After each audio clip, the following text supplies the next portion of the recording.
Dans le cadre des Mardis Mallette, CMA TV vous présente la chronique économique, une présentation du groupe Mallette, société de comptables professionnels agréés et de services juridiques.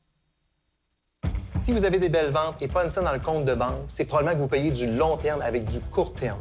L'agilité financière, c'est important en période de crise. Parlez-en à votre CPA.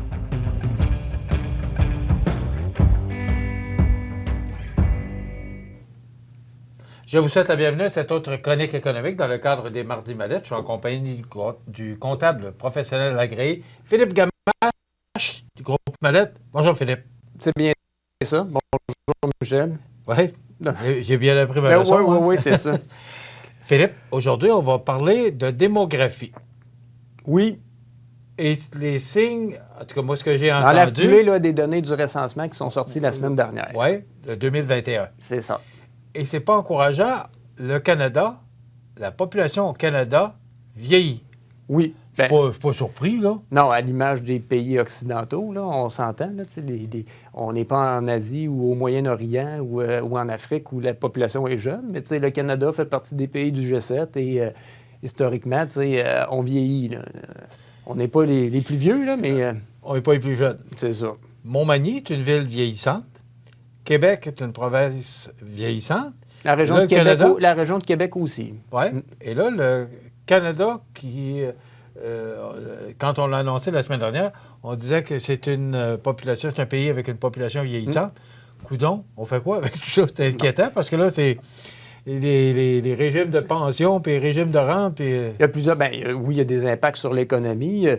On pense tout de suite, oui, les régimes de pension, mais également les soins de santé, les soins de longue durée. Bon, les besoins en logement, des logements adaptés. Donc, tu sais, sans être négatif de dire le Canada, tu sais, la province vieillit, le Canada vieillit, et puis bon, on s'en va où? Il y a quand même certaines opportunités au point de vue de l'économie. Comme on dit, c'est pas tout noir. J'ai hâte de t'entendre. Ouais. OK, j'ai hâte de t'entendre. J'en ai pas une liste là, de 3 pages, mais j'ai quelques éléments. Si on fait juste un topo, là, le Canada est un pays vieillissant, mais il y a tout près de 37 millions. On n'est pas rendu à 37 millions, mais on est proche, là, sans avoir le montant, le nombre exact de population au Canada. C'est un comptable, il prend le montant. Oui, c'est ça. Là, j'ai arrondi. Et puis, évidemment, là, le vieillissement de la population, bien, on se cache pas, c'est toute la génération des baby boomers. Ça fait que j'entendais, tu sais, où je lisais dans différents médias, c'est la chose la plus prévisible, c'est un vieillissement de la population. T'sais, là, tu parles à un comptable ou pour un économiste, peu importe. Je me souviens, on allait à l'école, là, puis, tu sais, nos pyramides, là, les pyramides d'âge, là, on voyait bien que la pyramide, elle montait tout le temps. Fait que là, peut-être qu'il n'y a pas eu nécessairement d'actions au niveau de l'économie qui ont été faites, mais là, on arrive là. Et puis ils disent, comme le pire, là, on parle de pénurie de main-d'œuvre, mais c'est aussi en lien avec le vieillissement de la population. Bien, d'ici 2030, ça ne sera pas nécessairement mieux. Après, ça va se stabiliser, mais la population va continuer à vieillir. Bon, la population augmente tout le temps, que ce soit... Oui. Puis le Canada, même s'il est vieux, il fait partie des pays du G7 qui a le plus fort taux d'augmentation de population. Ah oui, OK. Entre autres à cause de l'immigration et tout ça. Mieux que les États-Unis. Bon, mais sur la planète aussi, ça augmente tout le temps? Oui. Mais là, on est plus vieux, on manque de main-d'œuvre. Donc, besoin de soins de santé, on a des systèmes universels, donc il y a quelqu'un qui paye les impôts. Hein? Il faut que les services soient payés. C'est là que je voulais t'emmener. Oui, c'est ça. Par les comptables. Hein? Oui. Et c'est là que, tu sais, il y a des constats qui devront être faits pour dire, bien, les services qu'on offre, bien, on offre-tu autant de services ou on module les services, tu sais, en fonction de la capacité de payer des gens? Parce que tous ces gens-là, là, on parle des baby boomers, mais les populations qui vieillissent, ça demande, tu sais, ça demande des infrastructures, des services publics importants. Et puis, en termes d'économie, là, l'économie pure, bien, une personne âgée consomme moins, tu sais, qu'une famille avec des enfants ou des gens qui voyagent, qui ont des loisirs. Fait que ça aussi, ça a un impact sur l'économie. Parce qu'on se dit, tu sais, personne âgée, oui, elle exige plus en termes de services publics à cause des soins de santé et tout ça, mais indirectement, c'est moins d'argent dans l'économie, considérant que, tu sais, à mesure que tu vieillis, moins tu consommes. Ou tu consommes peut-être différemment. Mais on consomme moins. Oui. Puis certains diraient, bien, c'est la première génération, par contre, qui est aussi riche. en termes de, tu sais, les personnes âgées des générations précédentes n'avaient pas de patrimoine comme les baby boomers ou les personnes qui vieillissent actuellement ont. Fait que, oui, on consomme moins, mais il y a quand même du patrimoine et de l'argent qui est comme en circulation. C'est sûr que si c'est placé ou si c'est dans l'immobilier, ça peut faire rouler l'économie en partie, mais c'est différent.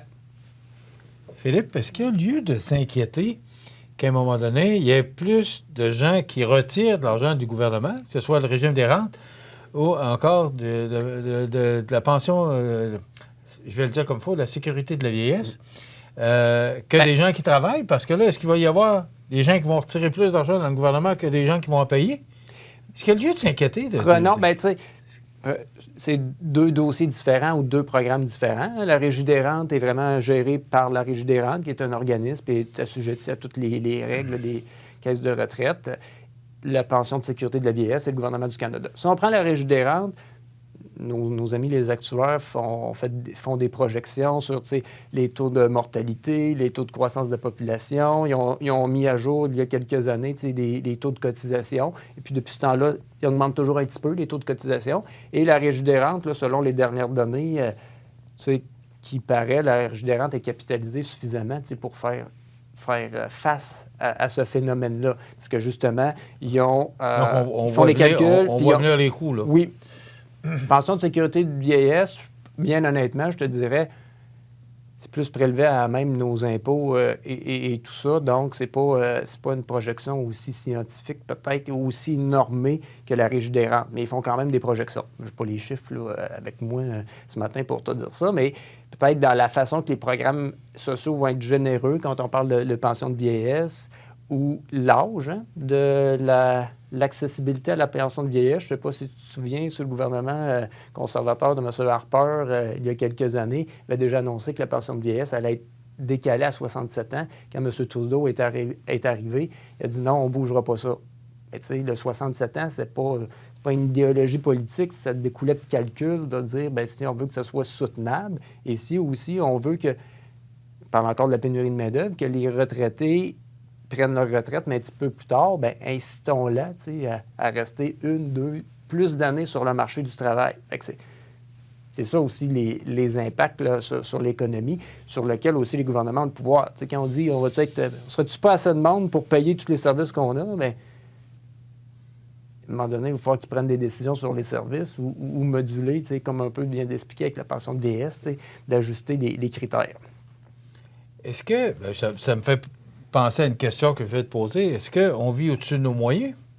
Parce que, justement, les services coûtent une fortune. Les gouvernements sont déficitaires, les deux. Et des déficits quand même assez importants, là, de part et d'autre, là, que ce soit provincial ou fédéral. Les payeurs de taxes sont... Bon, les gens retraités paient des impôts, mais pas autant que les gens qui travaillent. C'est sûr. Puis, est-ce qu'à un moment donné, il n'y a pas un débalancement? Et là, on offre beaucoup de services. On n'a qu'à penser les garderies, ce que ça coûte. Puis, bon, c'est un exemple, mais il y a bien d'autres exemples. Le système de la santé, le système d'éducation. Ouais. Alors, tout ça, ces services-là coûtent de l'argent. On est déficitaire. Et là, on est de moins en moins de monde à payer... bien, c'est une bonne question. C'est une bonne question. Hein. C'est plus qu'une question à 100 $. Oui. Mais on a une optique plus court terme et moyen terme. Quand je disais que c'était facile, la pyramide des âges puis le vieillissement de la population, de le prévoir, ce qu'il y avait plus certain, c'est ça. Mais là, c'est dans les objectifs des gouvernements. Les gouvernements, oui, sont gérés par des fonctionnaires là, qui assurent la stabilité, mais avec les politiciens, il y a quand même une certaine incertitude à chaque 4 ans. Bien, c'est rare que les gens ont une vision à long terme de développement pour dire, bien là, le gouvernement, on structure nos programmes pour que ce soit viable à long terme. Puis là, je ne dis pas que les gouvernements planifient mal ou ont mal planifié, mais... Puis c'est pas les services publics qui font juste coûter cher. On parle du système de santé. On casse beaucoup de sucre sur le dos du système de santé, que ça coûte cher, il y a beaucoup de monde et tout ça. Mais c'est un fort pourcentage du budget annuel, là. Mais tu sais, ça quand même... l'argent retombe dans l'économie aussi, là, hein? C'est des salaires. C'est sûr qu'il faut des rentrées, pas juste dans le... Nous autres, l'hôpital, c'est le plus gros employeur de Montmagny, ou presque. Ça consomme. Les gens, achètent des maisons, consomment dans différents commerces et tout ça. Puis c'est la même chose pour les autres programmes. On parle des garderies. Oui, ça coûte cher, mais le gouvernement, pas l'étude en main, mais a fait l'exercice que c'était plus payant supporter un système de garderie pour permettre justement aux parents, principalement les femmes, à aller sur le marché du travail pour justement créer de la richesse, pour stimuler l'économie. Fait qu'il y a toujours deux côtés, l'économie ou aux dépenses publiques, là. Des fois, on se dit, le gouvernement, il dépense sans compter puis il nous donne des services, mais ils font quand même des analyses quand même assez poussées pour voir c'est quoi l'impact sur l'économie. C'est pas juste regarder la mesure coûte tant de millions ou tant de milliards, bien, c'est quoi les retombées dans l'économie en tant que telle. Parce qu'il y a des avantages. Le fait que la population vieillit, à Montmagny, entre autres, oui. On le sait, Montmagny est une ville vieillissante. Comme les régions rurales, là, c'était comme un peu le constat là, du recensement. Il y a 3/4 des gens qui vivent en ville au Canada, le reste vit en région rurale. Les régions rurales, bien, c'est sûr que c'est plus vieillissant que les villes. Le fait que la population vieillit, on est désavantagé.